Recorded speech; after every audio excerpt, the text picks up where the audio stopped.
का रजिस्टर होने का हकदार होगा। जब तक 3 शर्तें पूरी नहीं होती वह हकदार नहीं है। याचिकाकर्ताओं की दलील है कि अगर किसी व्यक्ति को नागरिक घोषित नहीं किया जाता है तो भी उसे वोटर लिस्ट में शामिल किया जाना चाहिए, संविधान के खिलाफ जाएगी, क्योंकि संविधान नागरिक केंद्रित है। जी, ये अभी कहा, इस पर प्रशांत भूषण ने जो है ये उस पर इंटरप्ट किया, और प्रशांत भूषण ने राजीव जी इस पर कहा कि भाई मुझे नहीं लगता कि इस बात पर कोई विवाद है कि जो नागरिक नहीं है उसे लिस्ट में शामिल किया जाना चाहिए या नहीं। बात यह है कि अगर कोई विवाद होता है तो नागरिकता तय करने का काम कौन करेगा, यानी जो द्विवेदी जी कह रहे हैं ये नागरिकता तय करने का काम कौन करेगा, विवाद इस पर है, इस पर नहीं है कि जो कहने की कौन जो है इसको लेकर करेगा। जी जी, बिल्कुल बिल्कुल, महत्वपूर्ण बातें यहां हो रही है। जस्टिस बागची ने कहा कि आपकी बात सही है, लेकिन वे कह रहे हैं कि उन्होंने सार्वभौमिक कर्तव्य पर कभी सवाल नहीं उठाया है। इस पर प्रशांत भूषण कह रहे हैं कि सवाल यह है कि नागरिकता का निर्धारण आखिर कौन और कैसे करेगा। दरअसल असम के दिशा निर्देशों में चुनाव आयोग ने कहा है कि नागरिकता का निर्धारण करना चुनाव आयोग का काम नहीं है। यहां पर प्रशांत भूषण कह रहे हैं। इस पर राकेश द्विवेदी खड़े होते हैं, कहते हैं कि SIR में के दिशा निर्देश एक नरम और उदार नीति है। हम न्यायिक जांच के विस्तृत पहलुओं में नहीं जा रहे हैं। अगर आपका 2003 से कोई संबंध नहीं है, 2003 की सूची में कोई अभिभावक नहीं है, तो आधार कार्ड पर भी विचार किया जाएगा। निर्धारण का दृष्टिकोण बहुत उदार और नरम है। यानी राकेश द्विवेदी कह रहे हैं कि अगर 2003 में आपका नाम नहीं है, आपके पिता का नाम नहीं है, तो हम आपके आधार कार्ड पर भी विचार कर सकते हैं। यहां पे राकेश द्विवेदी यानी चुनाव आयोग ये बात कह रहा है साफ साफ कि हम आधार कार्ड पर भी विचार कर सकते हैं। यानी जो पहले ऑर्डर दिया गया था कि आधार कार्ड का आप यहां पर उसका इस्तेमाल कीजिए, तो इसके बारे में ये कह रहे हैं कि हम ऑलरेडी इस पर विचार कर रहे हैं और हम इस पर आगे भी विचार करेंगे। ये बात यहां राकेश द्विवेदी कह रहे हैं। अमलेंदु जी जी बिल्कुल, राकेश द्विवेदी ये कह रहे हैं कि इस पे आगे हम भी विचार करेंगे। और ये कहा कि द्विवेदी ने कहा कि हम ये नहीं कहते कि उसे देश से निकाल दो, हम ये तय नहीं कर सकते कि आप भारत में कितने समय तक रहेंगे, लेकिन विधानसभा की बहसों के अनुसार संवैधानिक कर्तव्य कहता है कि किसी को भी बाहर नहीं किया जाना चाहिए। फिर द्विवेदी जो है वो रिप्रेजेंटेटिव एक्ट 1950 की सेक्शन नागरिक बनना चाहता हूँ और चुनाव में भाग लेना चाहता हूँ, तो यह तय करना आपकी शक्ति में नहीं है। लेकिन अगर कोई व्यक्ति कहता है कि मैं नागरिक हूँ और वोट देना चाहता हूँ तो आप तय कर सकते हैं। द्विवेदी ने कहा कि हाँ, और द्विवेदी ने कहा कि नागरिकता में 3 श्रेणियां हैं। B और C श्रेणियों के लिए यदि माता पिता कट ऑफ से पहले पैदा हुए तो बात खत्म, हम सेक्शन 3 से विचलित नहीं हो रहे हैं। यदि आपके माता पिता वहाँ हैं तो हम स्वीकार करते हैं। द्विवेदी ने कहा कि फिर विवाद किस उम्र तक होगा, 1986 के बाद पैदा हुए लोगों के लिए एक मानदंड निर्धारित है, ये अभी इन्होंने कहा। जी बिल्कुल। और यहां पर द्विवेदी कह रहे हैं, हम कह रहे हैं कि 2003 की लिस्ट में अगर आपका नाम है तो हम इसे स्वीकार कर रहे हैं और हम उदारता दिखा रहे हैं। भले ही आपका नाम, आपका 2003 की सूची में कोई संबंध न हो, आधार कार्ड के साथ 11 दस्तावेज पर्याप्त होंगे। पूरा देश जानता है कि हमें कुछ दस्तावेज दिखाने होंगे, इसलिए भविष्य में यह समस्या नहीं होगी। ये मापदंड धारा 3 के अनुरूप है। यहां पर धारा 3 को लेके आ रहे हैं और इस यहां पे साफ साफ कह रहे हैं कि आधार कार्ड अगर आपके पास, तो 11 दस्तावेजों में से एक के साथ आधार कार्ड, हाँ, देखिए 11 दस्तावेजों में के साथ साथ आप आधार कार्ड दीजिए। यानी घुमाकर फिर वहीं पहुंच रहे हैं जिसके बारे में बार बार यहां कोर्ट में किसी ने भी अपील दायर नहीं की। जो बिहार की बात है, 65 लाख लोगों के नाम जो काटे गए बिहार में, उनमें से किसी ने भी अपील नहीं की, किसी ने भी शिकायत दर्ज कराने के लिए हाई कोर्ट का रुख नहीं किया। जिन मतदाताओं को मतदान से बाहर कर दिया गया है उनमें से कोई भी शिकायत दर्ज कराने के लिए आगे नहीं आया है। हमारे पास सिर्फ ADR, PUCL और राजनीतिक नेता ही आए हैं और कोई नहीं आया है। ये बात यहां पर कह रहे हैं बार बार वो राकेश द्विवेदी यहां कह रहे हैं कि यही लोग यहां पर लड़ने के लिए आ गए हैं, लेकिन जिनके नाम काटे गए हैं वो तो आए ही नहीं। हाँ, जिनके नाम दिए गए हैं वो तो कोई आए नहीं, ये भी कहा उन्होंने। और फिर आगे ये कहा, फिर जस्टिस बागची ने उनसे पूछा कि भाई आपका SIR प्रपोजल है वो क्या करता है, यह 2003 के बाद के वोटर्स को फेज आउट कर देता है। इस पर द्विवेदी ने कहा कि हम 2005 की आखिरी वोटर लिस्ट ले रहे हैं, यहाँ तक कि समरी इंक्लूजन भी ले रहे हैं। जस्टिस बागची ने कहा कि याचिकाकर्ता लाल बाबू हुसैन मामले पर बहुत जोर दे रहे हैं। लाल बाबू हुसैन का मूल आधार यह है कि अगर मेरा नाम वोटर लिस्ट में है तो ये माना जाएगा कि मैं योग्य हूँ। वोटर लिस्ट चाहे SIR समरी लिस्ट हो, यह आधिकारिक कार्य की नियमितता देती है। हम न्यायिक जांच की ज़्यादा डिटेल में नहीं जा रहे हैं। अगर आपका 2003 से बिल्कुल कोई कनेक्शन नहीं है, 2003 की लिस्ट में कोई माता पिता नहीं, तो आधार कार्ड भी होगा।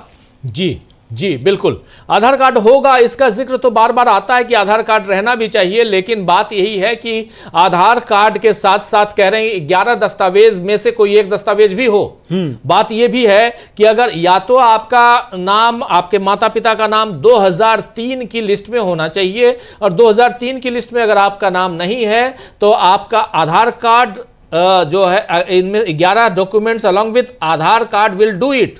यहां साफ साफ कह रहे हैं कि इसमें से 11 दस्तावेजों में से एक आधार कार्ड भी होगा, ये कहा जा रहा है। ये इंपॉर्टेंट बात यहां कही जा रही है। जी बिल्कुल, और ये भी कह रहे हैं इसके बाद कि 65 लाख लोगों में से किसी ने भी अपील दायर नहीं की है, कोई भी जो है WP फाइल लेने के लिए हाईकोर्ट नहीं गया। जिस भी वोटर को बाहर किया गया है वह WP फाइल करने के लिए आगे नहीं आया है। हमारे पास ADR, PUCL और राजनीतिक नेता हैं, और 326 के तहत हमारा कर्तव्य है कि हम वोट देने के अधिकार को ज़्यादा से ज़्यादा और बेहतर बनाएं। अगर वोटर नहीं होंगे तो चुनाव आयोग के होने का कोई मतलब नहीं है, इसलिए हमारा काम वोटरों के रजिस्ट्रेशन को ज़्यादा से ज़्यादा और बेहतर बनाना है। लेकिन कार्ड दिए हमने जो है वो लगभग 10 करोड़ के आसपास नाम अब तक। बिल्कुल बिल्कुल बिल्कुल, तो इसमें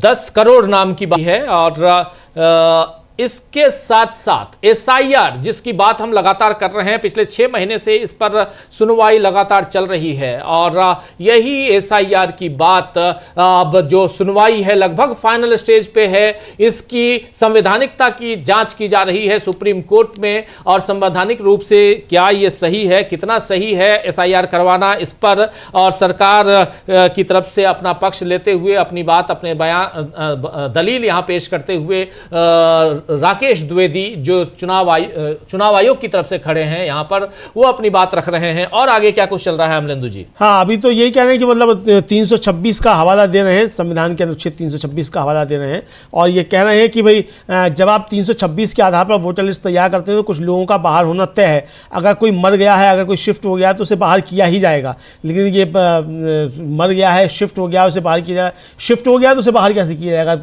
मतदाता सूची में तो रहेगा, जहां शिफ्ट हो गया वहां की मतदाता सूची में होगा। और आपने तो उठा के सिरे से साफ कर दिया कि नए सिरे से आप फॉर्म 6 भरिए। इसका जवाब नहीं आ रहा है राजीव जी अभी। बिल्कुल बिल्कुल, इसका जवाब नहीं आ रहा है, ये इंपॉर्टेंट बात यहां पे। और SIR पर दोस्तों, SIR पर सुनवाई हो रही है, और 326 यहां पर बार बार राकेश द्विवेदी 326 का जिक्र कर रहे हैं, आर्टिकल 326 का। और राकेश द्विवेदी यहां पे कह रहे हैं कि अनुच्छेद 326 के तहत हमारा कर्तव्य मताधिकार को अधिकतम और सर्वोत्तम बनाना है। ये मतदाता नहीं होंगे तो चुनाव आयोग के अस्तित्व का कोई अर्थ ही नहीं रहेगा। इसलिए हमारा काम मतदाताओं के पंजीकरण को अधिकतम और सर्वोत्तम बनाना है। आप ये बात तो कह रहे हैं, अपने काम का जिक्र तो कर रहे हैं अमलेंदु जी, लेकिन इसमें मतदाताओं को काट रहे हैं। आपके पास मतदाता अगर नहीं जा रहे हैं तो मतदाता की लिस्ट आप हटा दे रहे हैं, नाम लिस्ट में से आपका उनका नाम हटा दे रहे हैं, और फिर उसके बाद आप अपने कर्तव्य का यहां जिक्र कर रहे हैं। ये बात यहां बड़ा हास्यास्पद तो लगती है बात, लेकिन अब क्या किया जाए, चूंकि चुनाव आयोग है, चुनाव आयोग के वकील साहब हैं और वो बात अपनी रख रहे हैं यहां पे। और यहां पर कह रहे हैं कि जैसा कि बेंच ने कहा है, राकेश द्विवेदी कह रहे हैं, चुनाव आयोग कह रहा है कि जैसा कि बेंच ने कहा है कि जब आप अनुच्छेद 300 या आर्टिकल 326 के तहत मतदाता सूची तैयार करते हैं तो मृत्यु, पलायन आदि के आधार पर लोगों का नाम सूची से बाहर होना तय है। 18 वर्ष की आयु सीमा तक तय होने का मतलब ही है कि 0 से 18 वर्ष तक की आयु के लोगों का नाम सूची से बाहर होना तय है। बहिष्कार, इनको बाहर निकालना निहित है। और सबसे महत्वपूर्ण यह है कि स्वयं जिनकी मृत्यु हो गई है, याचिकाकर्ता मृत लोगों को मतदाता सूची से में क्यों शामिल करवाना चाहते हैं? तमिलनाडु या पंजाब में पलायन कर चुके लोगों को बिहार की सूची में क्यों रखा जाना चाहिए? क्योंकि कोई इस स्थिति का फायदा उठाना चाहता है। ये यहां पर अब पॉलिटिकल बयानबाजी शुरू हो गई राकेश द्विवेदी की तरफ से। जैसे राकेश द्विवेदी के जो मेन बॉस हैं, यानी जो चुनाव आयोग का जो मुख्य चुनाव आयुक्त हैं ज्ञानेश कुमार, वो जैसे पॉलिटिकल बयानबाजी करते हैं वैसे ही राकेश द्विवेदी यहां पर नजर आ रहे हैं अमलेंदु जी। हाँ बिल्कुल बिल्कुल, उसी तरीके से बोलते हुए नजर आ रहे हैं कि जैसे ये कोई जनसभा में खड़े होकर जो है वो भाषण दे रहे हो, इसी तरीके से राजीव जी आ रहा है। और कह रहे हैं कि जैसा कि बेंच ने कहा है कि जब आप 326 के तहत मतदाता सूची बनाते हैं तो मौत, माइग्रेशन वगैरह के आधार पर लोगों को बाहर ही किया जाएगा। 18 साल की उम्र तय करने का मतलब ये है कि 0 से 18 साल के लोगों को बाहर किया जाएगा। बाहर करना तो तय है, सबसे जरूरी बात बाहर करने का कारण तो मौत ही है। याचिकाकर्ता क्यों चाहते हैं कि मरे हुए लोग वोटर लिस्ट में हो, जो तमिलनाडु या पंजाब चले गए हैं वे बिहार की लिस्ट में क्यों होने चाहिए? क्योंकि इस स्थिति का फ़ायदा उठाना चाहते हैं, मतलब उल्टी बात बता रहे हैं। 324 जो चुनावी लिस्ट तैयार करना, इसमें यह बात शामिल है कि तैयारी में रिवीजन भी शामिल है। अनुच्छेद 325 इसका मकसद क्या है? हर चुनावी क्षेत्र के लिए आम चुनावी लिस्ट, तो एक बार जब डिलिमिटेशन हो जाता है तो हर क्षेत्र के लिए एक अलग चुनावी लिस्ट होती है। जी जी जी, बिल्कुल बिल्कुल, हर क्षेत्र के लिए अलग चुनावी लिस्ट। यहाँ पर चुनावी लिस्ट की बात हो रही है और मतदाता सूची कैसे तैयार करते हैं, कैसे तैयार होना चाहिए, 18 साल से कम उम्र के लोगों की बात हो रही है। उसके बाद उनको हम मतदाता सूची में क्यों रखें, इसकी बात हो रही है। और साथ साथ ये भी कहा जा रहा है कि आखिर अलग अलग रीजन में अलग अलग जेंडर, अलग अलग रेस, कास्ट, इन सब में, और उस हिसाब से हम यहाँ मतदाता बनाते हैं। और आखिर यहाँ राकेश द्विवेदी कह रहे हैं अनुच्छेद 300 आर्टिकल 324 मतदाता सूची तैयार करना, और इसलिए इसमें निहित है कि तैयार करने में संशोधन भी शामिल है। आर्टिकल 324 का हवाला दिया जा रहा है जिसमें साफ कहा गया है कि चुनाव आयोग मतदाता सूची बनाएगा, उसमें संशोधन भी कर सकता है। आर्टिकल 25 की बात, 325 की बात कर रहे हैं, इसका दायित्व क्या है ये पूछ रहे हैं। खुद राकेश द्विवेदी कह रहे हैं कि प्रत्येक क्षेत्रीय निर्वाचन क्षेत्र के लिए एक सामान्य मतदाता सूची, इसीलिए सूची तैयार करना, और इसके लिए वहाँ परिसीमन हो जाने के बाद प्रत्येक निर्वाचन क्षेत्र के लिए अलग मतदाता सूची तैयार की जाएगी, ये उसमें कहा गया है। और फिर राकेश द्विवेदी कह रहे हैं कि आम चुनावों में सभी निर्वाचन क्षेत्र महत्वपूर्ण होते हैं। सबसे महत्वपूर्ण, सबसे इंपॉर्टेंट दूसरा अनुच्छेद है जो अपवादों पर है, और इसीलिए अपने संवैधानिक कर्तव्य का निर्वहन करने के लिए केवल नागरिकता ही महत्वपूर्ण पहचान है। मुझे अन्य पहचानों, लिंग, जाति, धर्म आदि के प्रति तटस्थ रहना होगा। यानी लिंग, जाति, धर्म, इन सब से अलग, परे होते हुए हम अपने कर्तव्यों का निर्वहन कर रहे हैं, पालन कर रहे हैं। ये बात यहां कही जा रही है चुनाव आयोग की तरफ से। ये गंभीर चर्चा, गंभीर सुनवाई चुनाव आयोग लगातार अपनी बात कर रहे हैं, यहां रख रहा है चुनाव आयोग, और उसमें राकेश द्विवेदी अपनी बात चुनाव आयोग की तरफ से रख रहे हैं। हाँ, और आगे ये भी कह रहे हैं कि आम चुनाव सभी निर्वाचन क्षेत्र फोकस में होते हैं। सबसे महत्वपूर्ण दूसरा बहिष्करण पर है, इसलिए अपने संवैधानिक कर्तव्य को निभाने के लिए केवल नागरिक ही महत्वपूर्ण पहचान है। मुझे दूसरी पहचानों, लिंग, नस्ल, जाति, धर्म आदि के प्रति अंधा होना होगा, यानी उसके प्रति मुझे ध्यान नहीं देना है। कानून के तहत भी अगर किसी के पास हाई स्कूल सर्टिफिकेट, पासपोर्ट वगैरह है तो वह उसी के पास है, सिर्फ वही उसे पेश कर सकता है। यानी जो 11 दस्तावेज मांगे हैं तो इसलिए हमने मांगे हैं कि वो सिर्फ उसी के पास है, वही उसको पेश कर सकता है। ये एक तो आप नागरिकता तय भी नहीं कर रहे हैं, और दूसरी तरफ आप कह रहे हैं कि नागरिकता के सबूत भी पेश करो। हाँ बिल्कुल, कानून के अनुसार भी अगर किसी व्यक्ति के पास हाई स्कूल का प्रमाण पत्र है या पासपोर्ट है तो वो उसका मालिक है, केवल वही उसे प्रस्तुत कर सकता है जिसके पास ये है। और इसीलिए हम ये डिमांड कर रहे हैं, हम नागरिकता नहीं जांच रहे हैं, लेकिन नागरिकता के प्रूफ जरूर मांग रहे हैं। ये यहाँ पे नहीं कही गई ही बात और कही जा रही है अघोषित तौर पे, ये साफ दिखाई दे रहा है। तो चुनाव आयोग यहाँ जो पहले बहुत सारे अलग अलग ढंग से दलीलें जो पेश की गई हैं इसी मसले पे, और 11 याचिकाएं, उसके अलावा जब 12 और राज्यों में सेकेंड फेज में एसआईआर की कार्रवाई चल रही है, प्रोसेस चल रहा है, तब तमिलनाडु, केरल और पश्चिम बंगाल जो है वो भी पहुंचा हुआ है, और इन सब ने भी याचिकाएं लगाई हैं। लेकिन सबसे बड़ी बात यहां पर कि क्या ये पूरी की पूरी जो पूरा का पूरा जो प्रोसेस है वो सही है या गलत है, इस पर यहां पर सुनवाई हो रही है अमलेंदु जी। और सुनवाई में क्या कुछ चल रहा है? हाँ, अभी तो राजीव जी यही द्विवेदी साहब कह रहे हैं कि भाई जो दस्तावेज है, यानी पासपोर्ट है या हाई स्कूल की मार्कशीट है या जो भी कुछ है, तो ये उस व्यक्ति के ही पास होगी, तो इसलिए उसको उसी को ही प्रस्तुत करना होगा। तो हम उससे सिर्फ यही मांग रहे हैं, ये उनका कहना है कि हम चूँकि ये उसके पास है तो इस नागरिकता देखना है, तो इसलिए हमको वो देखना पड़ेगा, ये कह रहे हैं। और ये कह रहे हैं कि हमको जिस समय हम इसको तय करेंगे तो उस समय हमको, मतलब हमारी ये कॉन्स्टिट्यूशनल ड्यूटी है कि अपने संवैधानिक कर्तव्य को पूरा करने के लिए व्यक्ति की जाति, धर्म के आधार पर पहचान जो है वो अप्रासंगिक है और केवल नागरिकता देखी जानी चाहिए। ये उनका तर्क है कि हम केवल नागरिकता देख रहे हैं और हम धर्म, जाति, व्यक्ति के आधार पर पहचान जो है वो हम नहीं कर रहे हैं, ये उनका कहना है द्विवेदी जी का। मतलब चुनाव आयोग की तरफ से वो अपनी बात रख रहे हैं राजीव जी। चुनाव आयोग की तरफ से यहाँ राकेश द्विवेदी अपनी बात जरूर रख रहे हैं। यहाँ पर ये भी दुहाई दे रहे हैं कि हम किसी की धर्म, जाति, ये सब किस संप्रदाय से आता है, किस जगह से आता है, कहाँ से बिलोंग करता है, ये नहीं पूछ रहे हैं। लेकिन हम ये ज़रूर पूछ रहे हैं कि हाई स्कूल का मार्क्स, अगर आप यहाँ के नागरिक हैं तो हाई स्कूल या पासपोर्ट, इन सब ऐसे दस्तावेज तो होंगे ही। उन्हीं दस्तावेजों को मांग रहे हैं और इन दस्तावेजों के साथ साथ हम आधार कार्ड भी कह रहे हैं कि आप इन 11 दस्तावेजों के साथ आधार कार्ड दे दीजिए और आपका काम हो जाएगा।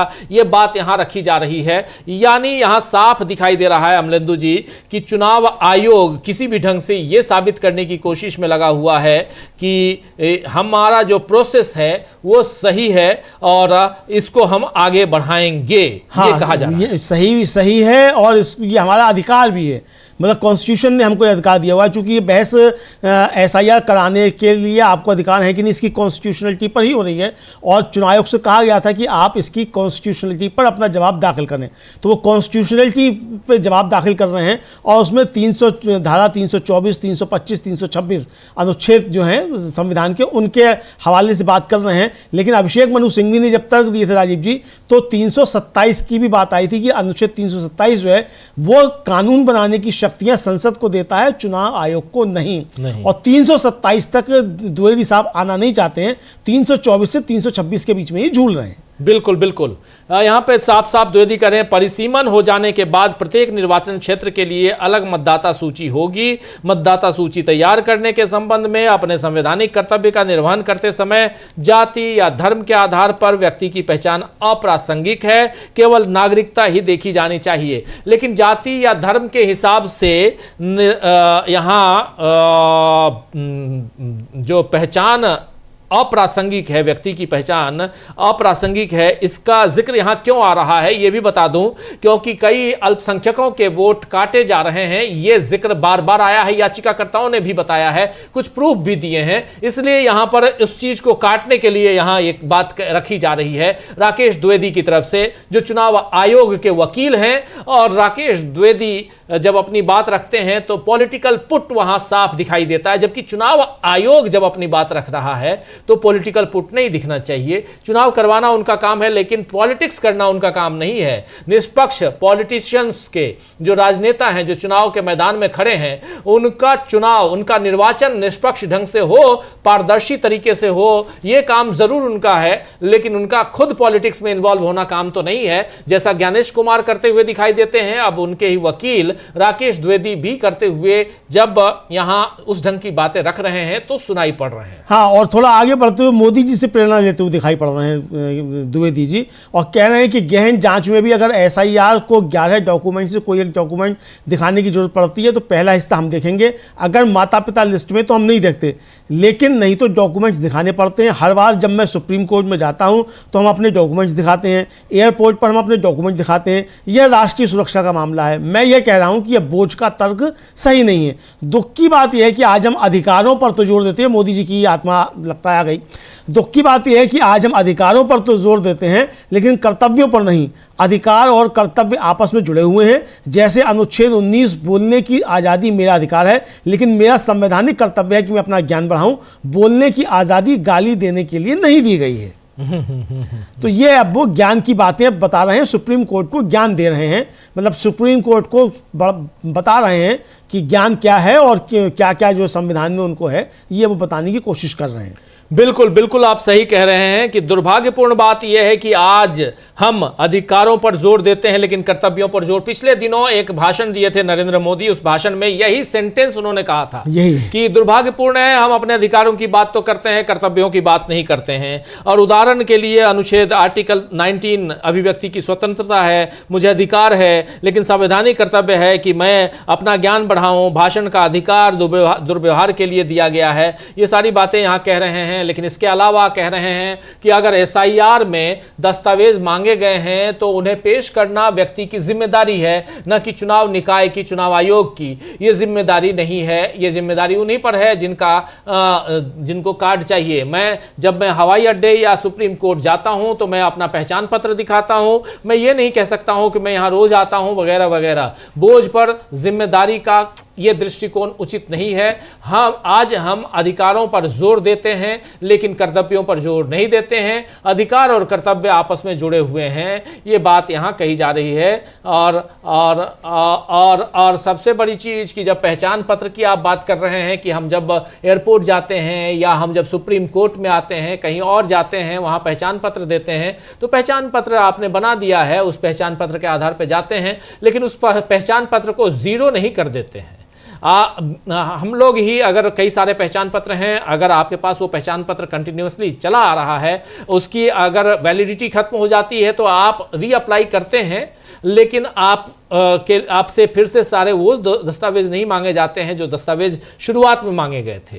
तो यहाँ पे लेकिन आपके पहचान पत्र को ही, आइडेंटिटी कार्ड को ही खत्म कर दिया गया है और फिर से पहचान पत्र, फिर से आपको अपनी पूरी आइडेंटिटी साबित करने के लिए कहा गया है। ऐसा रेयरेस्ट ऑफ द रेयर होता है और आज़ाद भारत में ऐसा पहली बार हो रहा है, इसीलिए ये एक चर्चा का विषय बना हुआ है और SIR खूब चर्चा का विषय बना हुआ है, ये सब जानते हैं। और राकेश द्विवेदी यहाँ पर अपनी बात रख रहे हैं और उनसे कुछ सवाल जवाब भी हो रहे हैं, लेकिन राकेश द्विवेदी की बातें इसलिए यहाँ पर ज़्यादा इम्पोर्टेंट हो जाती हैं क्योंकि वो चुनाव आयोग की तरफ से अपनी बात रख रहे हैं, चुनाव आयोग की बात रख रहे हैं, इसलिए यहाँ ज़रूरी है। लेकिन यहाँ आगे चर्चा और बढ़ती है। जी राजीव जी, बिल्कुल आगे बढ़ती है और वो कह रहे हैं कि जब हम इलेक्टोरल रोल की बात करते हैं तो चुनाव आयोग को लोकतंत्र के लिए करना होता है। याचिकाकर्ता सुधारों में दिलचस्पी रखते हैं, राजनीतिक पार्टियां सीधे तौर पर दिलचस्पी रखती हैं क्योंकि वे सरकार बनाना चाहती हैं। तो क्या ये सभी राजनीतिक पार्टियों की जिम्मेदारी नहीं है कि वे ज़मीन पर जाकर उन लोगों की मदद करें जिन्होंने रजिस्ट्रेशन नहीं करवाया है? वे पंचिंग में व्यस्त हैं, वे 65 लाख नाम हटाए जाने को लेकर चिंतित हैं, लेकिन इस बात की चिंता नहीं है कि 33% लोगों ने वोट क्यों नहीं दिया। द्विवेदी जी कह रहे हैं कि बीमारी कहीं और है, अगर हम लोगों को बाहर नहीं ला पा रहे हैं तो उन्हें वोट देने के लिए मना नहीं पा रहे हैं। जस्टिस बागची ने कहा कि मैं चुनाव आयोग की इस कोशिश को समझता हूं कि अमीर लोगों को आने और वोट देने के लिए प्रोत्साहित करने के लिए ऊंची इमारतों के पास पोलिंग बूथ बनाए जाएं। ये राजीव जी एक तरह से तंज लगता है। इस पर CGI ने जो है वह लाइटर मोड में हल्के फुल्के अंदाज में कहा कि हमें हैरानी नहीं होगी अगर अगले चुनाव तक ऑनलाइन वोटिंग शुरू हो जाए। यानी एक और मतलब लाइटर मोड में ही सही, लेकिन एक और जो है आप कह सकते हैं कि उसको फ्रॉड की तरीके से, मतलब एक नया जो है वो हो सकता है। उन्होंने लाइटर मोड में कहा कि हमें हैरानी नहीं होगी इस तरीके की बात। जी बिल्कुल बिल्कुल। जब हम मतदाता सूची की बात करते हैं तो चुनाव आयोग का ये कर्तव्य है, ये बात कह रहे हैं राकेश द्विवेदी चुनाव आयोग की तरफ से कि चुनाव आयोग का ये कर्तव्य है, जिम्मेदारी है कि वो लोकतंत्र के लिए यानी इस देश की डेमोक्रेसी के लिए इसे तैयार करे, मतदाता सूची तैयार करे। याचिकाकर्ता सुधारों की में रुचि तो रखते हैं, चुनाव सुधार में रुचि तो रखते हैं जो याचिकाकर्ता हैं, जिन 11 याचिकाकर्ताओं का जिक्र बार बार हो रहा है, जिसमें से 8 राजनीतिक दल हैं और उसके अलावा 3 जो यहाँ पर NGO हैं, 2 NGO और 1 इंडिविजुअल, इन सब की बात हो रही है। और राजनीतिक दल सीधे तौर पर इसमें रुचि रखते हैं क्योंकि वो सरकार बनाना चाहते हैं। तो क्या ये सभी राजनीतिक दलों का कर्तव्य नहीं है कि वो जमीनी स्तर पर उन लोगों की सहायता करें, मदद करें जिन्होंने रजिस्ट्रेशन नहीं करवाया है, पंजीकरण नहीं करवाया है? वे तो बस नाम दर्ज करने में व्यस्त हैं, वो 65 लाख नाम हटाए जाने को लेकर चिंतित हैं, लेकिन इस बात से चिंतित नहीं है कि मात्र 33% लोगों ने वोट क्यों नहीं किया, 33% लोगों ने वोट क्यों नहीं किया, 67% लोगों ने वोट किया, 33% लोगों ने वोट क्यों नहीं किया। राकेश द्विवेदी कह रहे हैं कि अगर हम लोगों को मतदान के लिए प्रेरित नहीं कर पा रहे हैं तो समस्या कहीं और है। इस पर जस्टिस बागची कह रहे हैं कि मैं चुनाव आयोग के उस प्रयास को समझता हूं जिसमें अमीर लोगों को मतदान के लिए प्रोत्साहित करने के लिए ऊंची इमारतों के पास मतदान केंद्र बनाए जा रहे हैं। इसी पर चूंकि ये 2 जजों की बेंच, जस्टिस जोय माल्या बागची और जस्टिस सूर्यकांत की बेंच इसकी सुनवाई कर रही है, तो जोय माल्या बागची ने अपनी बात रखी कि ऊंची ऊंची इमारतों के पास आप प्रेरित करने के लिए उन लोगों को बुला रहे हैं जो ऊंची ऊंची बिल्डिंगों में रहते हैं, वहीं पर मतदान केंद्र बनाते हैं। इस पर CGI थोड़ा सा मजाकिया लहजे में कह रहे हैं कि हमें आश्चर्य नहीं होगा कि अगले चुनावों में ऑनलाइन मतदान शुरू हो जाए। अगर ऑनलाइन मतदान शुरू करवाएंगे तो फिर वही होगा कि लोग घर से बाहर निकलेंगे ही नहीं, अपना घर में बैठे बैठे, लेटे लेटे, बैठे सोए हुए जैसे भी हो, खड़े खड़े आप मतदान कर देंगे ऑनलाइन अपने मोबाइल से, बात खत्म हो गई। मजाकिया लहजे में सही, लेकिन एक बहुत गंभीर बात यहाँ कही है जस्टिस सूर्यकांत ने, मुख्य न्यायाधीश ने, देश के CGI ने। अमलेंदु जी। हाँ बिल्कुल, उन्होंने एक तरीके से हस्तक्षेप किया बीच में सीजीआई ने, राजीव जी। और इस बीच जस्टिस बागची ने जो है थोड़े से कठिन सवाल भी राजीव जी पूछे हैं। और जस्टिस बागची ने, द्विवेदी ने कहा कि हमें बात यह है कि हमें 33% लोगों के वोट ना देने से कोई फर्क नहीं पड़ता, हमें उन 10 से 20% लोगों की चिंता है जिनके नाम लिस्ट में नहीं है। यानी ये चिंता चुनाव आयोग को हो रही है। इस पर जस्टिस बागची ने कहा कि हम शोर शराबे पर नहीं जा रहे हैं, हम नामों को हटाने यानी डिलीट करने की ज़मीनी हकीकत पर बात कर रहे हैं। क्या संदिग्ध नागरिकता वाले लोगों के आधार पर डिलीशन की कोई कैटेगरी रही है? इसका जवाब सुप्रीम कोर्ट ने मांगा है चुनाव आयोग से कि आप ये बताइए कि क्या संदिग्ध नागरिकता के आधार पर लोगों का नाम डिलीट करने की कोई कैटेगरी रही है। अब देखना ये कि इस पर द्विवेदी साहब क्या जवाब देते हैं। बिल्कुल बिल्कुल, यहां पर मुद्दा ये नहीं है, राकेश द्विवेदी कह रहे हैं कि मुद्दा ये नहीं है कि हमें 33% लोगों के वोट न देने की चिंता नहीं है, हमें उन 10-20% लोगों की चिंता है जिनके नाम सूची में नहीं है। उन 10 से 20% लोगों की चिंता है जिनका नाम इस लिस्ट में नहीं है। 10 से 20% लोगों के नाम आखिर क्यों नहीं है, यह सवाल भी है। और इस पर जस्टिस जॉय माल्या बागची कह रहे हैं कि हम शोर शराबे पर ध्यान नहीं दे रहे हैं कि कौन क्या कह रहा है इस एसआईआर को लेकर, हम नामों को हटाए जाने की जमीनी हकीकत पर ध्यान दे रहे हैं। आप आखिर नाम क्यों हटाए हैं, उसकी जमीनी हकीकत क्या है, यह समझना जरूरी है। जॉय माल्या बागची कह रहे हैं क्या जो संदिग्ध नागरिकता वाले व्यक्तियों के नाम हटाने की कोई श्रेणी है, किसी कैटेगरी के जरिए आपने इसको हटाया है, यह पूछा जा रहा है। यहां पर जस्टिस जॉय माल्या बागची की तरफ से अब आगे सुनवाई जारी है और बहुत इंपॉर्टेंट चर्चा यहां चल रही है एसआईआर को लेकर। एसआईआर में आगे क्या कुछ हो रहा है ये भी हम आपके सामने रख रहे हैं। जॉय माल्या बागची और भी यहां नहीं रुकते हैं, आगे भी कुछ कह रहे हैं। हाँ, वो ये कह रहे हैं कि ये नाम नागरिकता की कमी के कारण नहीं हटाए गए हैं, आपके हटाने की कैटेगरी, तारीख, डुप्लीकेशन और माइग्रेशन है, ठीक, इनमें से कोई भी वोट देने का अधिकार छीनना नहीं है। यानी जो आपने नाम डिलीट कर दिए, ये एक चीज़ स्पष्ट हो रही है राजीव जी कि आपने कैटेगरी की जो है वो तारीख के आधार पर, डुप्लीकेशन और माइग्रेशन के आधार पर जो नाम काटे हैं, तो नागरिकता छीनना नहीं है, वोट का अधिकार छीनना, मतलब वोट का अधिकार इससे नहीं छीन रहा है। कृपया हमें ये बताइए कि क्या संदिग्ध नागरिकता वाले व्यक्तियों के आधार पर हटाने की कोई कैटेगरी रही है? इसका जवाब नहीं है द्विवेदी साहब के पास, और वो कह रहे हैं कि मैं इसको चेक करके बताऊंगा। जी, चेक करके बताऊंगा। हाँ, लेकिन यहाँ पे सवाल तो यही है, जब बहस हो रही है तो ये आपको आना था। इनके पास अभी तक 4 महीने से सुनवाई चल रही है। हाँ। 4 नहीं, 6 महीने से। आप याद कीजिए, पहली सुनवाई जुलाई महीने में हुई है, 10 जुलाई को पहली सुनवाई हुई है और ये जनवरी चल रहा है। 10 जुलाई मतलब 7वां महीना, और ये आज की तारीख 15 जनवरी 2026, 10 जुलाई 2025, जुलाई के बाद अगस्त, सितंबर, अक्टूबर, नवंबर, दिसंबर, जनवरी, सीधे 6 महीने हो गए। यहां पर जस्टिस बागची बोल रहे हैं कि हमें एसआईआर यानी स्पेशल इंटेंसिव रिवीजन के लिए एक चुनौती दिख रही है।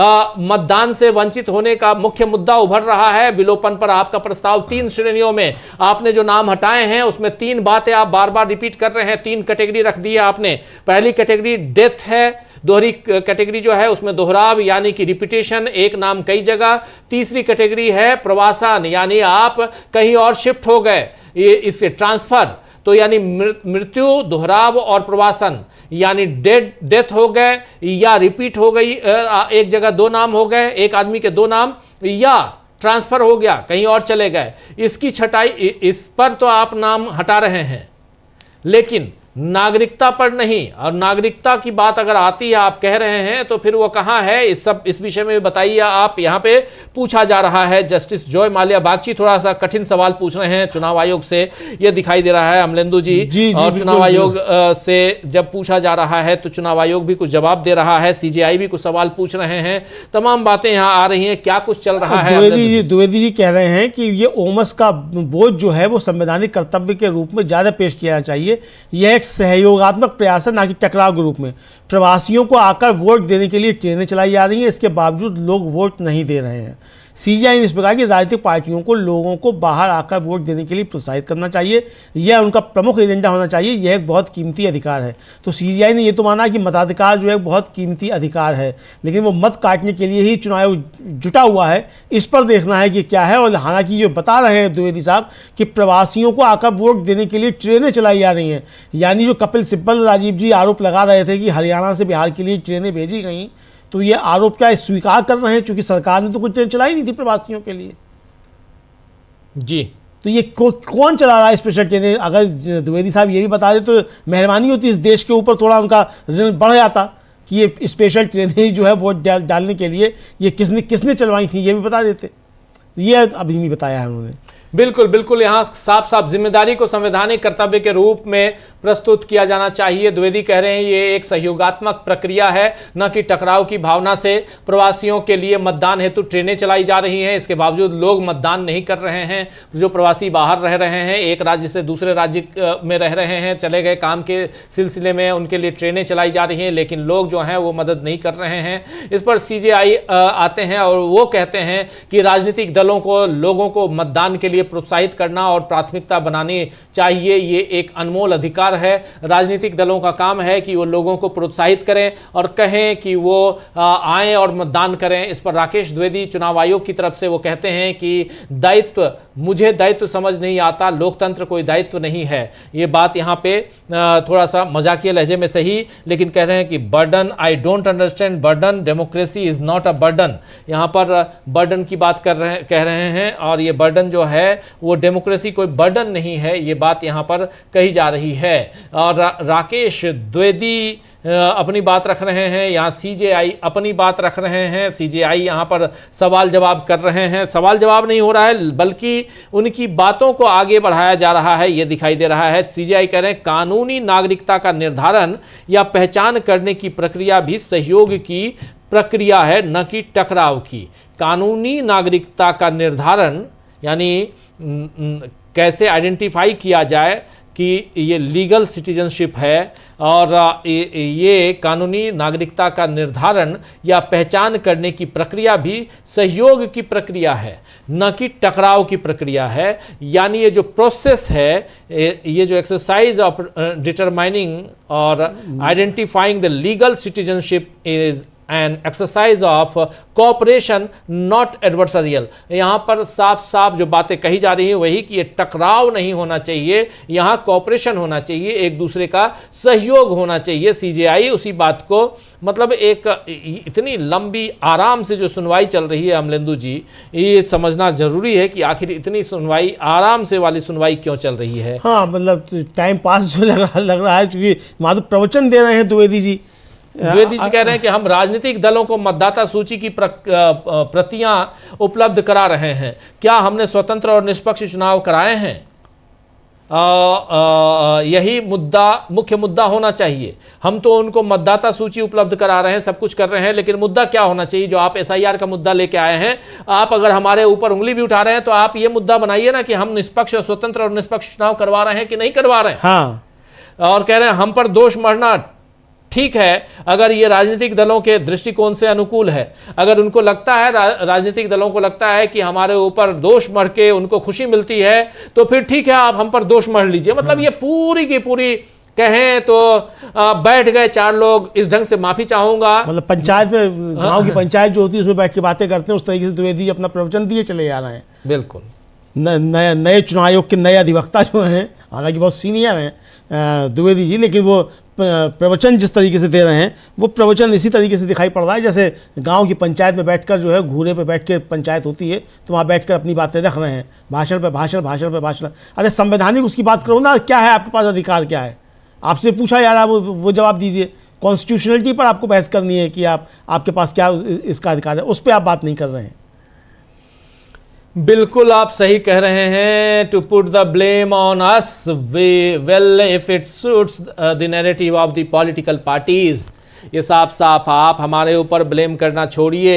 ये राकेश द्विवेदी अपनी बात रख रहे हैं। राकेश द्विवेदी लगातार अब मुझे जहां तक लग रहा है कि इसकी सुनवाई पूरी हो चुकी है, लेकिन फिर भी समय जो है वो अब बिताया जा रहा है, ऐसा यहां दिखाई दे रहा है अमलेंदु जी। और यहां पर राकेश द्विवेदी कह रहे हैं कि बात समझ में नहीं आती, ये आपके लिए है, ये आपके लिए है। आप सरकार बनाने की होड़ में हैं, आप हमारे साथ सहयोग क्यों नहीं कर रहे हैं और हमारे साथ क्यों नहीं आ रहे हैं? यहाँ साफ साफ कि आप हमारे साथ आइए, आपको सरकार बनाना है, आप पॉलिटिक्स कर रहे हैं और आप उसके लिए आपको हमारे साथ आना होगा, क्योंकि चुनाव करवाना हमारा काम है। सरेंडर हो जाइए, दूसरे शब्दों में कहा। बिल्कुल बिल्कुल सरेंडर हो जाइए, यही मतलब एक तरीके से कि आप एकदम खामोश हो जाइए और सरकार बनाना तो हमारे साथ मिलकर सरकार बनाइए।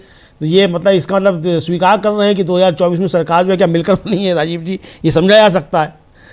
लेकिन अब बनी है नहीं बनी है ये पता नहीं, लेकिन मतलब जो उनका कहने का तरीका है उससे ये आभास जो है वो मिल रहा है कि शायद द्विवेदी जी कहना यही चाहते हैं कि भाई आप अगर सरकार बनाना चाहते, मतलब एक तरीके जब अब रोना गाना जो होता है राजीव जी वो शुरू हो गया कि भाई हम पे आरोप लगाने तो आरोप लगा लो भाई, कोई बात नहीं हम पे आरोप लगा लो। अब इस तरीके की मतलब भाषा जो चुनाव आयोग की वो दिखाई पड़ रही है राजीव जी।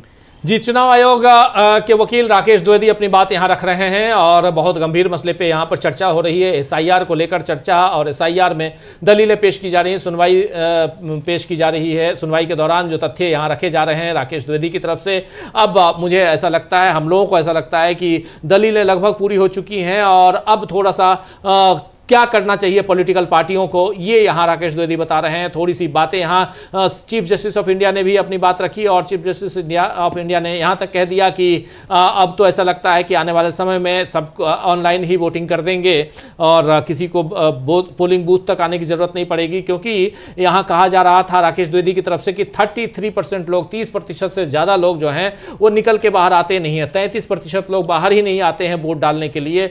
तो ये वोट डालने के लिए इतने लोग बाहर निकल के आए और इसके लिए पॉलिटिकल पार्टियों को मदद करनी चाहिए। 10 से 20% लोग ऐसे हैं जो पिछले चुनाव में बाहर निकल के नहीं आए, उनको बाहर आना चाहिए और यहाँ इसमें मदद करनी चाहिए, चुनाव आयोग की मदद करनी चाहिए। ये बात यहाँ कही गई है चुनाव आयोग की तरफ से। और इसमें जो चुनाव आयोग और दूसरा पक्ष है जो याचिका लगी हुई है, ये याचिका सुप्रीम कोर्ट में है जहां सुनवाई चल रही है।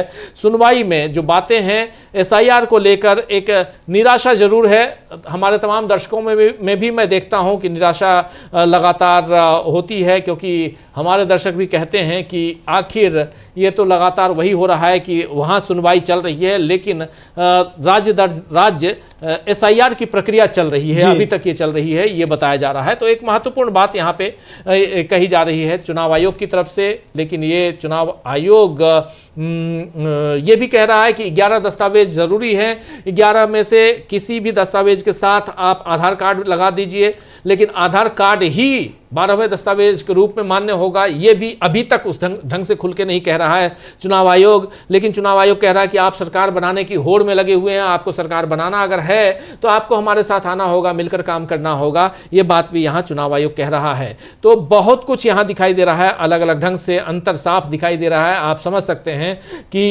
इसके जरिए क्या चुनाव आयोग चाहता है, क्या कुछ होने जा रहा है, इस पर निगाहें टिकी हुई हैं सबकी। अमलेंदु जी जी बिल्कुल ये टिकी हुई हैं, इसी पर दिखाई कि अब क्या होगा इस पर, और आज इनकी बात पूरी होती भी है कि नहीं होती है ये कहा नहीं जा सकता।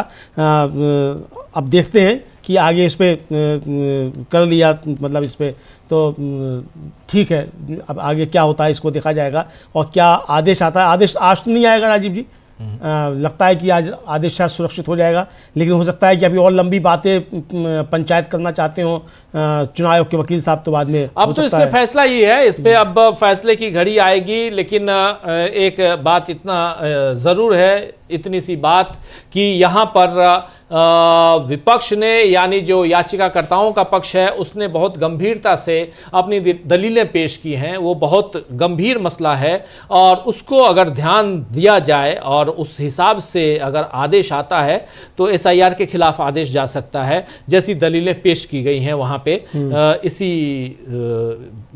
इस पूरी सुनवाई के दौरान। बिल्कुल इस सुनवाई के दौरान उसी तरीके की दलीलें पेश की गई हैं। और अब देखना ये है कि जो दलीलें पेश की गई हैं, अब जो जज साहिबान की टिप्पणियां आ रही हैं वो किस तरफ इशारा कर रही हैं, क्या किया जा रहा है, अभी कुछ अंदाज राजीव जी लगाया नहीं जा सकता। चूँकि जस्टिस जॉय मल्ल्या बागची ने बीच में भी एक बात कही कि जो याचिकाकर्ता हैं उनकी तरफ से लाल बाबू हुसैन मामले का बार बार जिक्र किया जा रहा है कि ये इसमें आप नागरिकता नहीं कर सकते और आप कोई नाम नहीं काट सकते, ये बार बार आ रहा। तो यानी राजीव जी ये चूंकि 2 जजों और वो 3 जजों की बेंच थी, 3 जजों की बेंच थी, तो इसलिए 3 जजों की बेंच के आदेश को ये 2 जजों की बेंच नहीं काट सकती, इसके लिए 5 जजों की बेंच बनानी पड़ेगी। तो ये इसलिए मुझे लगता है राजीव जी कि अगर कानून के अनुसार फैसला होता है तो जहाँ तक मेरी समझ है तो फिर यहाँ पे चुनाव आयोग को हार देखने को मिलेगी और हो सकता है कि फिर ये 5 जजों की बेंच के लिए रेफर हो जाए। हो सकता है। जी जी जी जी बिल्कुल बिल्कुल, आप सही कह रहे हैं कि हो सकता है कि 5 जजों की बेंच के लिए ये रेफर हो जाए। हो सकता है कि यहाँ पर जो फैसला दिया जाए वो फैसला राकेश द्विवेदी यानी चुनाव आयोग के खिलाफ जाए, ये भी हो सकता है। तो बहुत कुछ हो सकता है, उसका इंतजार है। लेकिन इतना ज़रूर है कि आखिर इस फैसले में इससे में चल क्या रहा है, हो क्या रहा है। SIR का मामला बहुत गंभीर मामला है और याचिकाकर्ताओं की तरफ से सबने दलीलें पेश कर दी हैं। इसमें बड़े बड़े वकील कपिल सिब्बल, अभिषेक मनु सिंघवी और शंकर नारायणन, फिर उनके अलावा प्रशांत भूषण और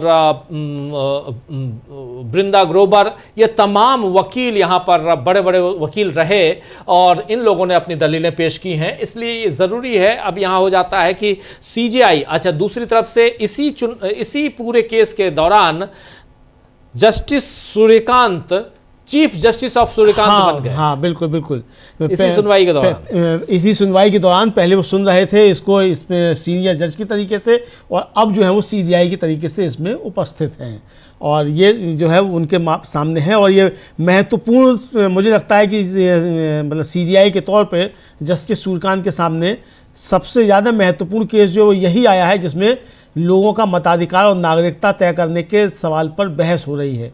हालांकि कहा यह है कि कई बार आया है कि पहले हम ज़रूरी मसले सुनेंगे, उसके बाद इस पर बातचीत करेंगे। मुझे लगता है कि इससे ज़्यादा ज़रूरी मसला कोई नहीं रहा होगा। बहरहाल अपनी अदालत की समझ है कि वो किसको ज़रूरी समझे, किसको ज़रूरी नहीं समझे। राजीव जी जी बिल्कुल बिल्कुल, आप सही कह रहे हैं। ये अदालत के ऊपर है, अदालत का विवेक होता है कि वो किसको ज़रूरी समझे, किसको ज़रूरी ना समझे। लेकिन अदालत इस पूरे मामले पे अपने सारे सवालों को यहाँ रखते हुए और लगातार अब दोनों जज आपस में कुछ बात कर रहे हैं और इसलिए ये सुनवाई थोड़ी सी रुकी हुई है।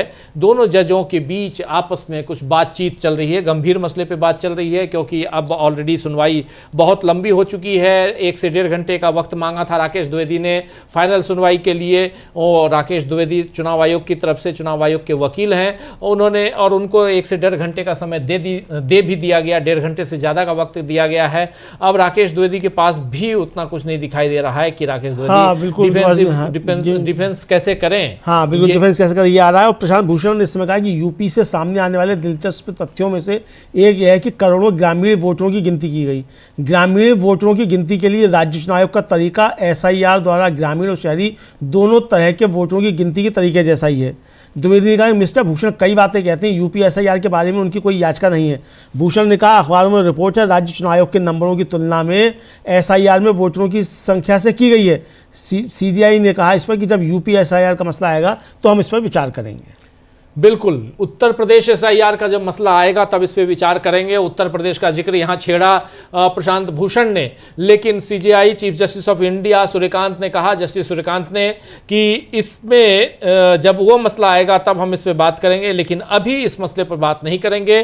तो यानी ये साफ है कि अगर किसी राज्य में SIR में कोई गड़बड़ी पाई जा रही है, उस राज्य की तरफ से कोई याचिका या पर्टिकुलर उसी मसले पर कोई याचिका नहीं है तो उस पर सुनवाई नहीं करेंगे। इसको एक बृहत रूप में नहीं ले सकते हैं। जबकि SIR ओवरऑल देखा जाए तो एक बृहत सब्जेक्ट, बहुत बड़ा सब्जेक्ट है, वास्ट सब्जेक्ट, और इस सब्जेक्ट को जिस ढंग से इस पर विचार विमर्श होना चाहिए, सुप्रीम कोर्ट में जिस ढंग से इस पर सुनवाई होनी चाहिए, और क्या वो उसी दिशा में है। सुनवाई से लेकर अब रिजल्ट आने की बारी है, लेकिन सवाल बहुत सारे हैं। बीच बीच में बहुत सारे सवालों का जवाब ढूंढने की कोशिश सुप्रीम कोर्ट ने भी किया है। अब देखते हैं आगे क्या होता है। अमलेंदु जी बिल्कुल बिल्कुल, देखते हैं कि आप इन सवालों के जवाब जो है वो आते हैं, कुछ की नहीं आते हैं। राजीव जी ये देखना होगा। और मुझे लगता है कि अब ये शायद सुनवाई पूरी हो चुकी होगी या आगे नहीं करना चाहते होंगे और कोई मसले होंगे, लेकिन अभी तो इस पर चल रहा है। चूँकि अभी जो बहस जो हो रही है वो प्रशांत भूषण और इनके बीच,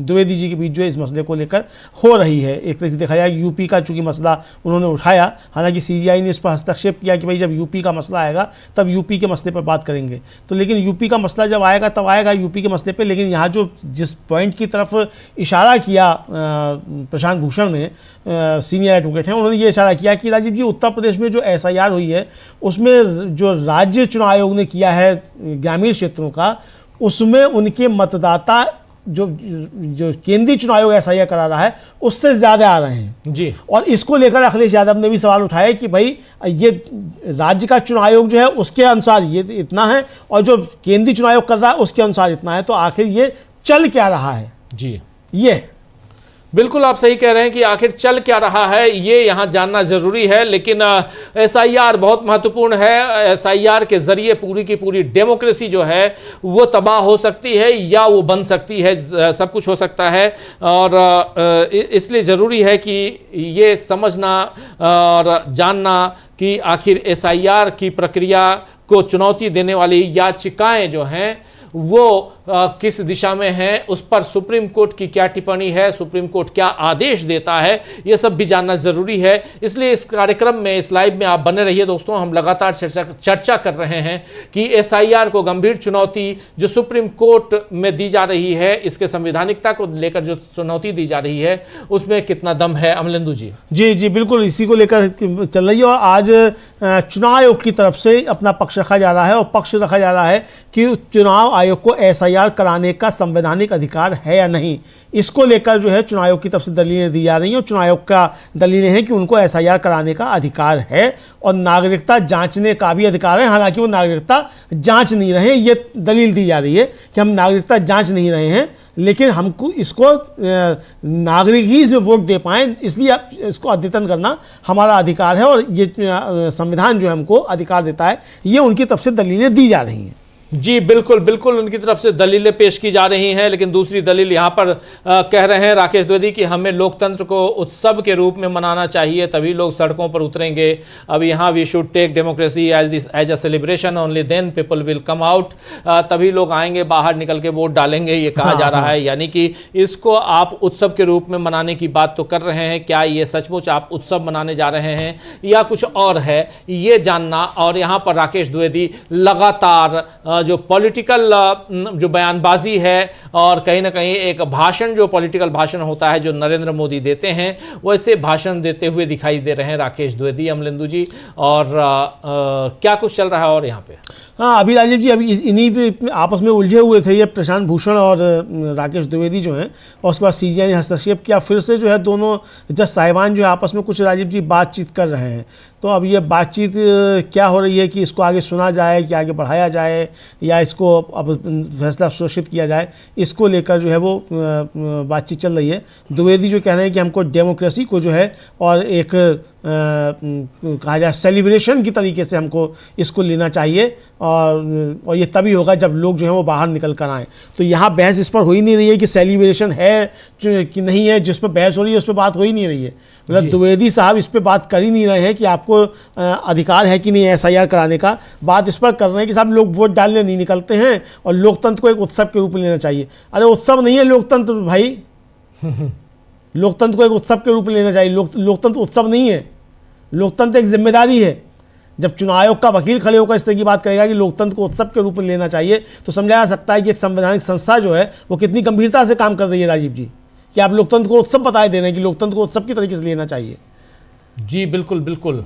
यहाँ पर प्रशांत भूषण कह रहे हैं कि अखबारों में खबरें हैं, राज्य चुनाव आयोग द्वारा जारी आंकड़ों की तुलना एसआईआर में दर्ज मतदाताओं की संख्या से ज़्यादा है। और मुख्य न्यायाधीश सूर्यकांत इस पर कह रहे हैं कि यूपी एसआईआर पर विचार आने पर हम इस पर गौर फरमाएंगे। आप यूपी की बात कर रहे हैं, यूपी एसआईआर से रिलेटेड अगर कोई बात आएगी तो हम बात करेंगे, उस पर गौर फरमाएंगे, ये बात यहाँ कही जा रही है। यानी साफ दिखाई दे रहा है अमलेंदु जी कि परिस्थितियां यहाँ चुनाव आयोग भी अब डर में है और परिस्थितियां वो उस हिसाब से नहीं बनती हुई दिखाई दे रही हैं जैसे चुनाव आयोग चाहता रहा है, वो दिख रहा है।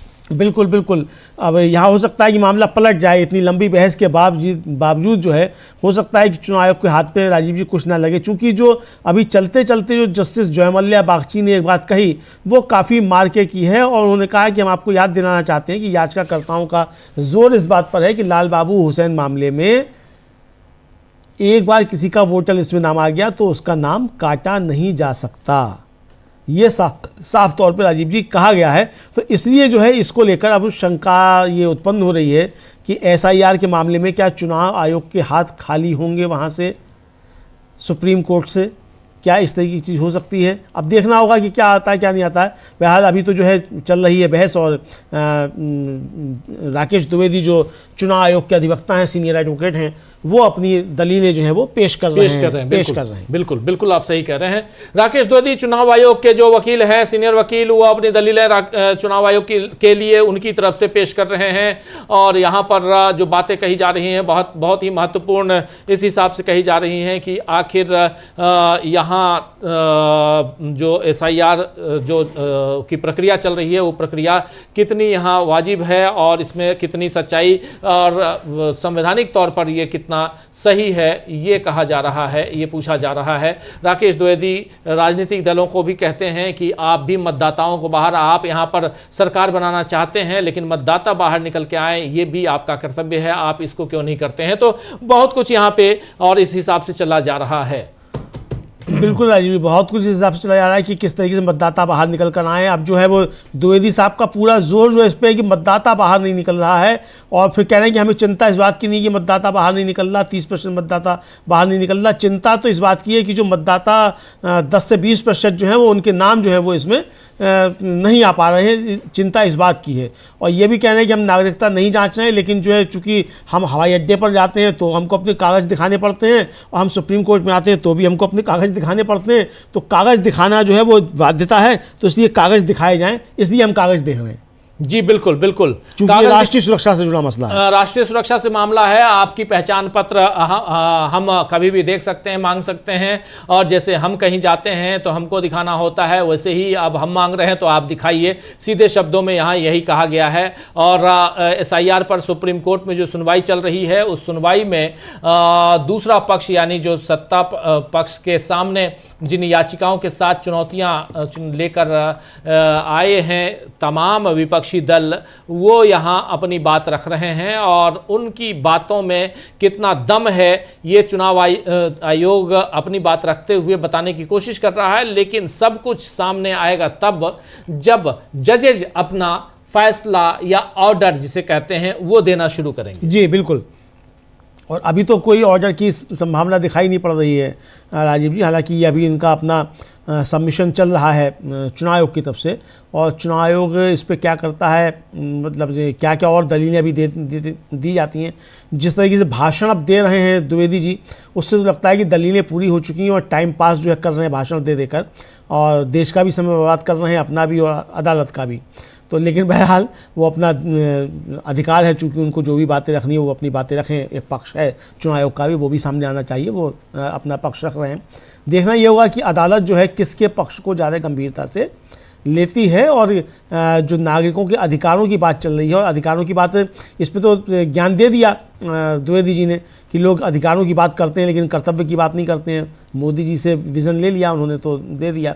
तो अब देखना ये है कि चुनाव आयोग जो है क्या वो सुप्रीम कोर्ट जो है क्या वो नागरिकों के जो मताधिकार है उसकी रक्षा करता है कि नहीं करता है, ये देखना बड़ा महत्वपूर्ण होगा राजीव जी। बिल्कुल बिल्कुल बिल्कुल आप सही कह रहे हैं कि चुनाव आयोग नागरिकों के मताधिकार की सुरक्षा कर पाता है या नहीं, ये देखना बहुत इंपॉर्टेंट होगा। और सुप्रीम कोर्ट में हालांकि समय लगभग खत्म की ओर है, और सुप्रीम कोर्ट इस पर क्या कुछ कहता है और कोर्ट में इस पर क्या फैसला सुरक्षित रख लिया जाता है या कुछ और है, इन सब पर हमारी निगाहें टिकी हुई हैं। और इस वक्त सुप्रीम कोर्ट में जो बहस है वो बहस सीधे सीधे इसी मसले पे कि क्या ये जो प्रक्रिया है SIR की, ये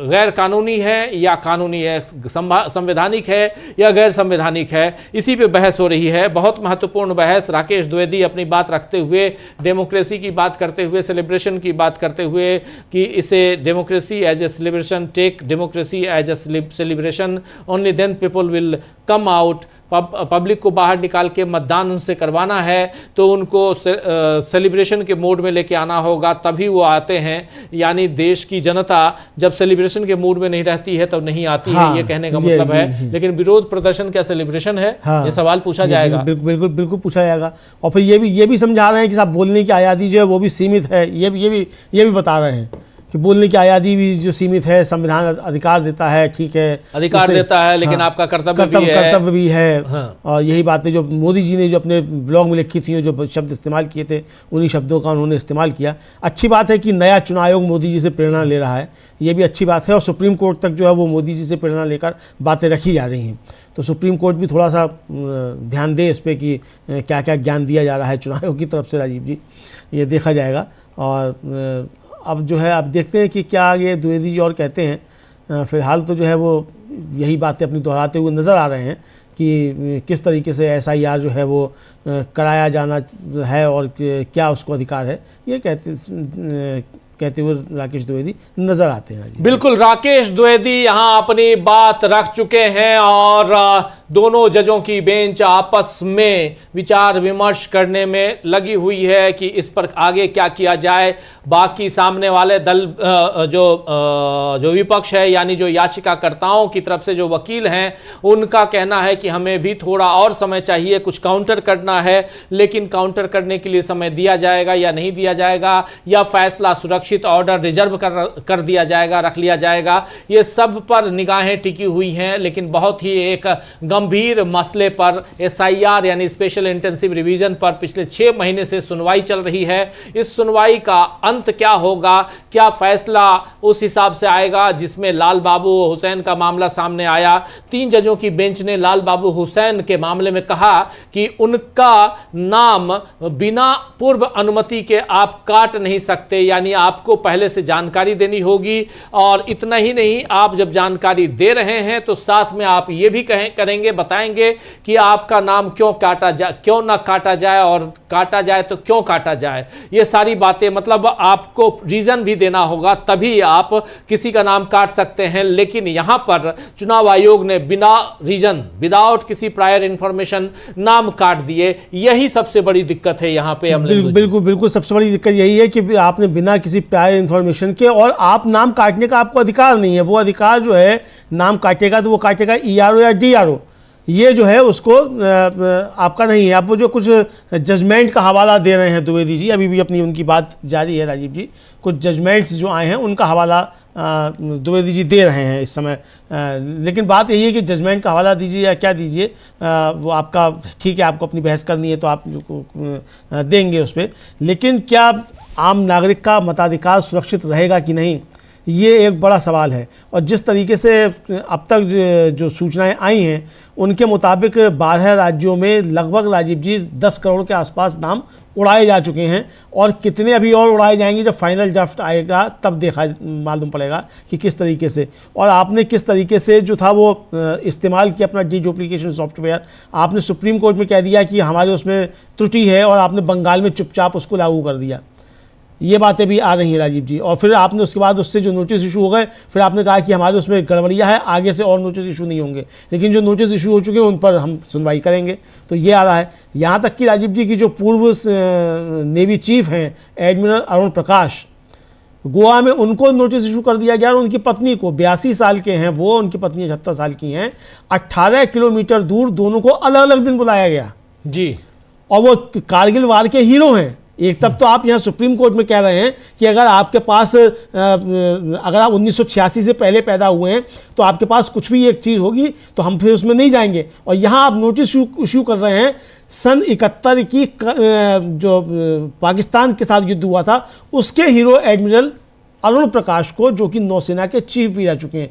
तो आप कर क्या रहे हैं, और सुप्रीम कोर्ट में आकर आप सुप्रीम कोर्ट की आंखों में भी एक तरीके का धूल झोंकने का काम कर रहे हैं। बिल्कुल बिल्कुल, आप सही कह रहे हैं, सुप्रीम कोर्ट में यहाँ धूल झोंकने का काम हो रहा है। लेकिन राकेश द्विवेदी अपनी बात रखने की कोशिश कर रहे हैं, और लेकिन साथ साथ ये भी है कि इसमें पूरा मामला अब किसी डिसीजन को रेफर कर रहे हैं राकेश द्विवेदी अपनी बात रखते हुए, और उस डिसीजन में भी लंबा वक्त लग सकता है। और साथ साथ यहाँ पर दोनों जजों की बेंच आपस में बात करते हुए भी नजर आती है, बीच बीच में लंबा वक्त गुजर रहा है।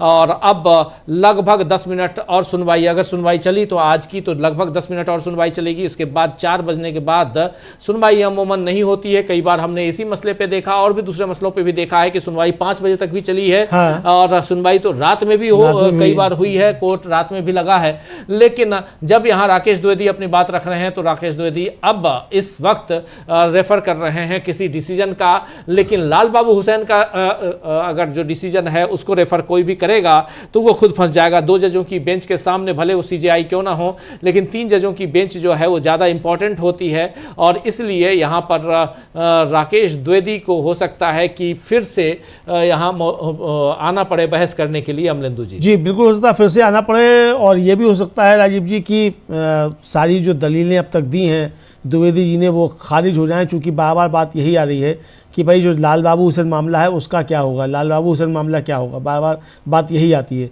तो हो सकता है कि इसको, या ये भी हो सकता है राजीव जी लाल बाबू हुसैन मामले के साथ, चूँकि जस्टिस जो है मल्लिया बागची ने एक टिप्पणी और की, उन्होंने कहा कि आपने जिनके नाम हटाए हैं वो डिस्प्लेस्ड हैं या क्या हैं, तो इससे आपने मताधिकार नहीं छीना है जी, यानी आपने जो शिफ्ट होगा या होगा तो आपने मताधिकार नहीं छीना है। ये जो बात कही है तो हो सकता है कि आदेश में ये भी आए कि जिन लोगों के नाम कट गए हैं या हटाए गए हैं उनका मताधिकार नहीं छीना है, उनकी नागरिकता नहीं छीनी है। तो अगर ये भी आता है राजीव जी तो भी ये बहुत बड़ा झटका चुनाव आयोग को होगा, क्योंकि कर वो किस लिए रहे थे। तो ये अब देखा जाएगा कि आदेश क्या आता है और कब आता है और कब तक द्विवेदी साहब जो हैं अपनी बहस जारी रखते हैं, पंचायतनामा अपना जारी रखते हैं द्विवेदी साहब। पंचायतनामा, अच्छा पंचनामा की जगह पंचायतनामा आपने कहा, बहुत महत्वपूर्ण बातें। लेकिन चलिए राकेश द्विवेदी अपनी बात यहाँ रख रहे हैं और राकेश द्विवेदी चुनाव आयोग के वकील हैं, वो अपनी बात रख रहे हैं। बातें जो हैं वो दूसरी तरफ से भी रखने की कोशिश पहले खूब हुई है, और यानी याचिकाकर्ताओं की तरफ से, और वहाँ ढेर सारे लगभग 1 दर्जन वकील वहाँ मौजूद रहे, आज भी मौजूद हैं और इसी मसले पर बात हो रही है SIR पर। और इससे पहले जब हम लोग चर्चा कर रहे थे तो वो ED की बात कर रहे थे कि सुप्रीम कोर्ट में कैसे ED फंस गई है, और वो मामला पश्चिम बंगाल का है और 2 हफ्ते में यहाँ पर नोटिस का जवाब देने के लिए कहा गया है सुप्रीम कोर्ट में हलफनामे के जरिए। लेकिन कितना सही होगा कितना गलत होगा, क्या कुछ होगा उस मसले पे वो तो आने वाला वक्त बताएगा। और ऐसे ही इस मसले पे भी, सुप्रीम कोर्ट के मसले पे भी साफ दिखाई दे रहा है कि SIR पर सुनवाई, सुप्रीम कोर्ट में SIR पर सुनवाई के मसले पे साफ दिखाई दे रहा है कि कहीं ना कहीं सत्ता पक्ष और उसका साथ देता हुआ चुनाव आयोग फंसा हुआ नजर आता है। हाँ बिल्कुल बिल्कुल राजीव जी, फिलहाल तो चुनाव आयोग फंसा हुआ नजर आता है, भले ही इसे SIR के लिस्ट के आधार पर बिहार में चुनाव करवा लिया गया हो, लेकिन इस पर भी सवाल तो उठ जाएंगे उस चुनाव के ऊपर भी, अगर ये इस तरीके का कोई फैसला आता है राजीव जी कि ये वैध नहीं है SIR जो कराया जा रहा है, क्योंकि इसकी कॉन्स्टिट्यूशनलिटी पर ही सवाल है कि आपको SIR कराने का अधिकार नहीं है, और जो आपने फॉर्म अपने आप बना लिया है इम्यूनरेशन फॉर्म, वो आप नहीं बना सकते हैं, वो संसद बनाएगी। ये अधिकार आपको नहीं है कि आप कोई फॉर्म तैयार कर सकें और आप ये बताएं कि साहब क्या डॉक्यूमेंट आपको देने हैं। तो ये इस पे यहाँ चुनाव आयोग बुरी तरीके से फंसा हुआ दिखाई पड़ रहा है राजीव जी अभी। जी बिल्कुल, चुनाव आयोग बुरी तरह से फंसा हुआ है। चुनाव आयोग की तरफ से वकील राकेश द्विवेदी ने कुछ डिसीजंस को रेफर किया है। इसके बाद ये सुनवाई, अब खबर आ रही है कि सुनवाई अब ख़त्म हो गई है, लेकिन सुनवाई की अगली तारीख और इस पर फैसला क्या कुछ होगा ये अभी तक नहीं बताया गया है कि ये फैसला कब आएगा, सुनवाई की अगली तारीख क्या दी गई है। हम संपर्क करने की कोशिश करते हैं अपने साथी से और पूछना समझेंगे कि आखिर ये सुनवाई जो ख़त्म हो गई है अब वो सुनवाई कब दोबारा होगी, ये सारी चीज़ें हम बताएंगे। और एक बहुत ही इम्पॉर्टेंट चर्चा सुप्रीम कोर्ट से लेकर एक नहीं बल्कि 2 मसले पे हम लोगों ने चर्चा की। और पहली चर्चा तो हमारी ईडी के मसले पे हुई, जो वहाँ पर सुप्रीम कोर्ट में जो याचिका लेकर आई थी जिसके खिलाफ 4 FIR दर्ज है, ममता बनर्जी के खिलाफ मामला लेकर आया गया। उसमें ममता बनर्जी उनकी पार्टी, ममता बनर्जी, उनकी सरकार और फिर इन सब के बीच इनकी जो स्ट्रेटेजिस्ट जो इनके प्रतीक जैन हैं, इन सबको नोटिस जारी किया गया है और जवाब तलब किया गया है। हलफनामे के जरिए जवाब देने की कोशिश होगी इधर से जल्दी दूसरी तरफ। और राजीव जी अब हियरिंग समाप्त हो गई है और अगली हियरिंग जो है वो ट्यूसडे यानी 20 जनवरी को 2 बजे होगी। जी यानी अभी बहस जारी रहेगी। Bench concludes hearing for today. आज की हियरिंग बेंच ने कंक्लूड कर दिया है। अगली सुनवाई 20 तारीख ट्यूसडे 20 तारीख को, अगली सुनवाई 20 तारीख को मंगलवार का दिन है, 2 बजे इसकी सुनवाई होगी, 2 बजे सुनवाई होगी आफ्टर लंच। आप सबका इंतजार रहेगा। हम अगली सुनवाई में भी मौजूद रहेंगे। इस पर अपनी बात, आपकी बात, हमारी बात, हम सब की बात देश दुनिया तक पहुंचाने की कोशिश करेंगे। लेकिन एक बहुत अहम सुनवाई SIR को लेकर के भी हुई और एक बहुत अहम सुनवाई जो है वो ईडी को लेकर भी हुई। चलिए अब इस चर्चा को यहीं समाप्त करने की इजाजत चाहता हूं और बहुत बहुत शुक्रिया अमलेंदु जी आपका, बहुत बहुत शुक्रिया तमाम दोस्त साथी शुभचिंतक आप सबका जो अब तक जुड़े रहे और SIR पर और उसके अलावा ईडी पर सुनवाई जो सुप्रीम कोर्ट में चली उसमें हमारे साथी सहभागी रहे। आप सबका बहुत बहुत शुक्रिया। मुलाकात होगी अब सीधे शाम 7 बजे न्यूज पॉइंट में। आप सबका रहेगा इंतजार, तो जुड़े रहिए हमारे साथ और देखते रहिए